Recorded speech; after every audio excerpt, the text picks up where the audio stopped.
मेरा पहला सवाल होगा ये कि क्या ये चुनाव महज एक फॉर्मेलिटी है? हौले हौले हो जाएगा प्यार, अब की बार 400 पार। किसी ने लिखा दिल का भंवर करे पुकार, अब की बार 400 पार। तो सर रफ्तार यही रहेगी तो फिर 29 में फिर 450 पार की बात होगी। प्रधानमंत्री जी, क्या आप सिर्फ 24 की तैयारी करके बैठे या 29 की भी करके बैठे? सर देखिए, ये कितनी बड़ी बात है कि चुनाव समाप्त नहीं हुआ और हम आपके अगले टर्म की बात कर रहे हैं। आपने कहा 2047 तक, तो कह रहे हैं मोदी जी ने बड़ा लंबा प्रोग्राम बना दिया, ये तो कहीं जाने वाली नहीं 47 तक। उत्तर से दक्षिण तक, पूर्व से पश्चिम तक एक नैरेटिव है मोदी जी, और ये हमारा एनालिसिस है, वो है नरेंद्र मोदी। मोदी एक नैरेटिव है। मैंने देखा हर जगह आप जिम्मेदारी लेकर खड़े हो जाते हैं कि मोदी के नाम पर वोट देना है। वोट तो सिर्फ मोदी जी को जा रहा है क्योंकि मोदी जी की गारंटी है कि भाई आपके नाम पे ही जीत के आना है। और फिर ये भी लिख दिया कि चटनी के बिना ढोकला बेकार, अब की बार फिर से मोदी सरकार। मोदी जी वो कुछ पाकिस्तान से वीडियोस भी आते हैं, वो कह रहे हैं कि मोदी वहां भी प्रधानमंत्री बन जाए। कि नतीजों के बाद राहुल होंगे फरार, अब की बार 400 पार। हो क्या रहा है, हो क्या रहा है ये? जब इन पत्रकारों को झुकने के लिए कहा गया तो वो रेंगने लगे थे। तो भैया आखिरकार 2024 लोकसभा चुनाव का समापन हो ही गया, और क्या जबरदस्त चुनाव था ये बात तो माननी पड़ेगी। क्या हो गया तुम्हें, क्यों नहीं बोल रहे हो? कुछ तो बोलो, कुछ तो बोलो भाई। मैं नहीं बताऊंगा। हर पार्टी, हर नेता खुश ही लग रहा है, चाहे अंदर कितना भी दुख भरा हो। नेताओं से भी ज्यादा जिनके चेहरे उतरे उतरे से लग रहे हैं वो है हमारी गोदी गैंग। मतलब मोदी जी की सरकार बन रही है, मोदी जी फिर से प्रधानमंत्री बनते दिख रहे हैं, फिर भी उदास हैं। असल में फर्जी एग्जिट पोल करके जो इन्होंने लाखों हिंदुस्तानियों की पूंजी डुबो दी, इन लोगों को थोड़ा उदास और थोड़ा दुखी होना भी चाहिए। इसका नाम एग्जिट पोल नहीं है, इसका नाम मोदी मीडिया पोल है। ये मोदी जी का पोल है, फैंटेसी पोल है उनका। तो दोस्तों वीडियो को अंत तक जरूर देखें और चैनल को सब्सक्राइब जरूर कर लें। मेरा ये चैनल सब्सक्राइब करें और मेरे हर अपडेट आपको मिले, इसके लिए बेल आइकन जरूर दबाइएगा। दोस्तों इस लोकसभा चुनाव में बीजेपी का अगर सबसे ज्यादा नुकसान किसी ने किया है तो वो है अखिलेश यादव, समाजवादी पार्टी। उसके बाद अगर किसी ने नुकसान किया है तो वो है राहुल गांधी, कांग्रेस पार्टी, और तीसरे नंबर पर ममता बनर्जी और तृणमूल कांग्रेस। अब अगर नुकसान हुआ है तो भैया किसी ने फायदा भी पहुंचाया होगा, तो फायदा पहुंचाने वाले लोग हैं बीजेपी को नीतीश कुमार और चंद्रबाबू नायडू। सालो अभी भी वक्त है, हाथ पैर जोड़ लो मेरे आगे, हाथ पैर जोड़ लो, नहीं तो इतनी बेइज्जती करूंगा तुम लोगों की, इतनी बेइज्जती करूंगा कि तुम्हें सालो झूठी झूठ। मतलब नीतीश चाचा को तो मानो पहले से ही पता था कि क्या होने वाला है। और आदरणीय नरेंद्र मोदी जी फिर मुख्यमंत्री बने, देश का विकास हो, बिहार का विकास हो, सब कुछ हो। नरेंद्र मोदी प्रधानमंत्री तो है। मतलब किस्मत हो तो नीतीश बाबू जैसी हो। स्टेट में भी कम सीटें लाकर किंग मेकर बन जाते हैं और अब केंद्र में भी कम सीटें लाकर प्रधानमंत्री बनने के मूड में हैं। बेटा एक जमाना था जब हम भी सीएम हुआ करते थे, रातों रात पीएम बना रहे लोग। रातों रात पीएम कैसे? 21 घंटे में सीएम से पीएम, 21 घंटे में सीएम से पीएम। इस चुनाव में उलटफेर भी बहुत सारे हुए। अमेठी से 13 रुपए किलो वाली स्मृति ईरानी हार गई। Bye bye, tata, good bye, गया ना। जिस अमेठी में ये बोला जा रहा था, स्मृति ईरानी के सामने राहुल गांधी खुद ना खड़े होकर अपने पीए को खड़ा कर रहे हैं। अब उसी पीए ने 1.5 लाख से भी ज्यादा वोटों से निपटा दिया है। और भी कई सारे उलटफेर हुए, जैसे महाराष्ट्र के अमरावती से नवनीत राणा भी हार गईं, जो कह रही थी कि भारत में रहना है तो जय श्री राम कहना है। अब वो खुद हार चुकी हैं। और जिसे जय श्री राम नहीं कहना है तो वो पाकिस्तान जा सकता है, ये हिंदुस्तान है, हिंदुस्तान है। ठीक है समझिए।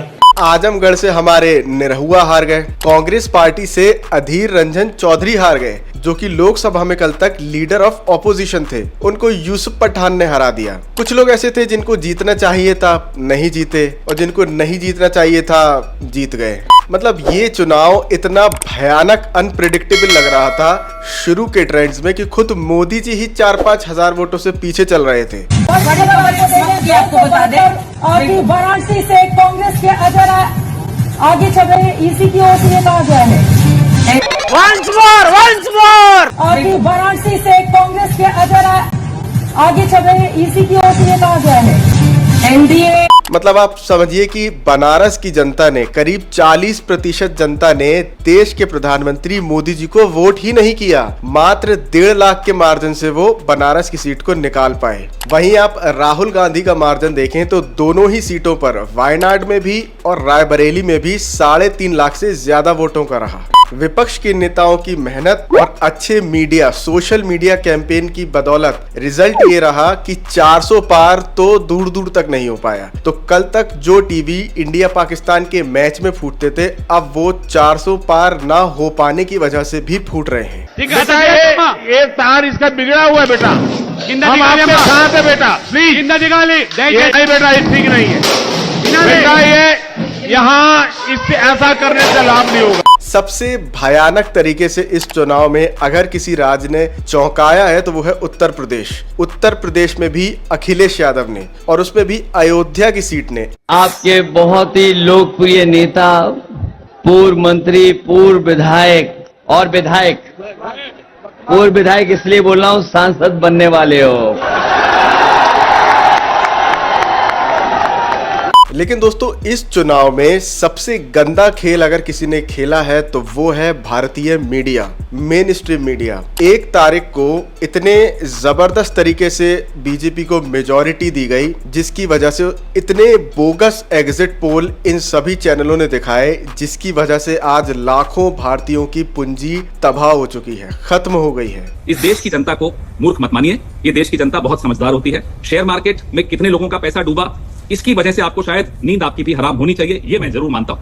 ये अच्छा नहीं करते आप लोग कि शेयर मार्केट और सट्टा मार्केट को इन्फ्लुएंस करने के लिए आप इस तरह के एग्जिट पोल्स करते हैं। मुझे लगता है ये देश के साथ और लोकतंत्र के साथ बहुत बड़ा धोखा है। 1 तारीख को 7वें चरण का चुनाव हो जाने के बाद सभी मीडिया चैनल्स ने दिखाया कि भारतीय जनता पार्टी को एक्सट्रीम मेजॉरिटी आ रही है। 4 जून जैसा आपने कहा, जिस दिन चुनाव का नतीजा आएगा, आप उस हफ्ते भर में देखना कि यानी भारत का स्टॉक मार्केट के लिए उसके सारे जो उनके प्रोग्रामिंग के जो प्रोग्रामिंग वाले सारे उनके थक जाएंगे।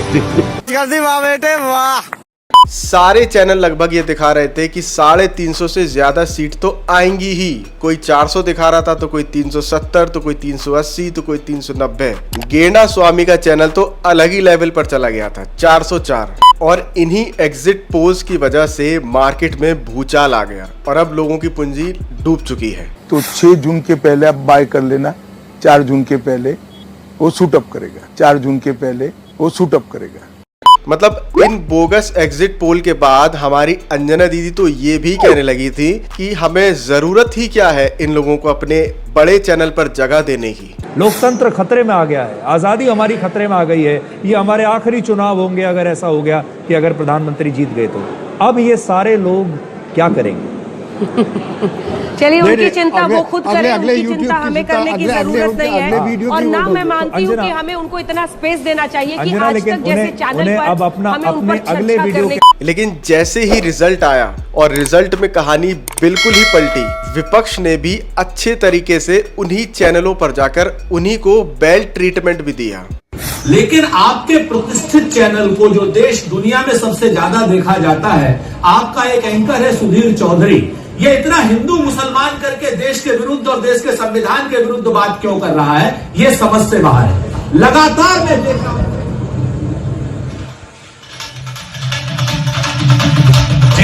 हमारे साथ शान। अबे साले मतलब ये सभी चैनल, खासकर रिपब्लिक भारत, किस हद तक एक पर्टिकुलर पार्टी की गुलामी कर रहा है, आपको ये वीडियो देखकर समझ में आ जाएगा। कि एनडीए 270 में है, 391 के सीट्स आए।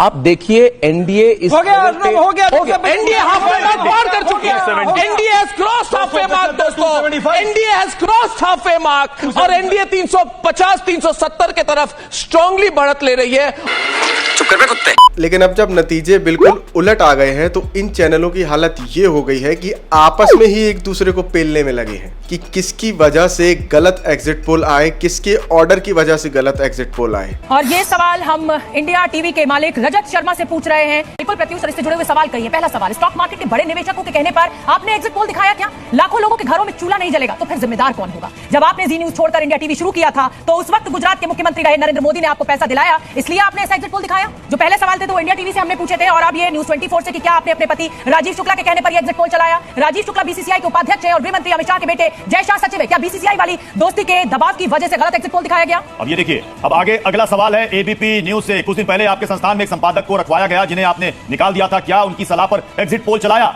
और अब आज तक के मालिक अरुण पुरी से ये सवाल है, अरुण पुरी से आज तक के मालिक अरुण पुरी से ये सवाल है, एग्जिट पोल का असर शेयर मार्केट पर पड़ेगा क्या? एग्जिट पोल का असर देश की जनता पर पड़ेगा? ये एग्जिट पोल सच्चाई के आसपास भी नहीं है। ये आज तक के मालिक अरुण पुरी से ये सीधा सवाल है।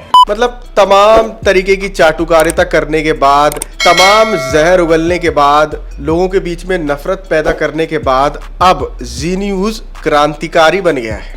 खैर जो भी है, अब इस सरकार की जो डोर है वो या तो नीतीश कुमार के हाथ में है या तो चंद्रबाबू नायडू के हाथ में है। हमें एज अ इंडियन सिटीजन अब बस ये देखना है कि कौन गृह मंत्री बनता है, कौन वित्त मंत्री बनता है, कौन रक्षा मंत्री बनता है और कौन प्रधानमंत्री बनता है।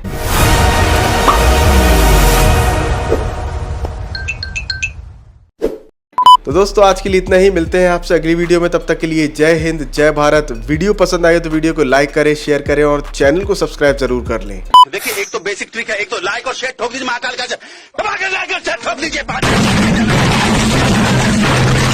पूरा साल मेहनत करता हूँ आपके लिए बेटा, ऐसा नहीं चलेगा, ऐसा नहीं चलेगा।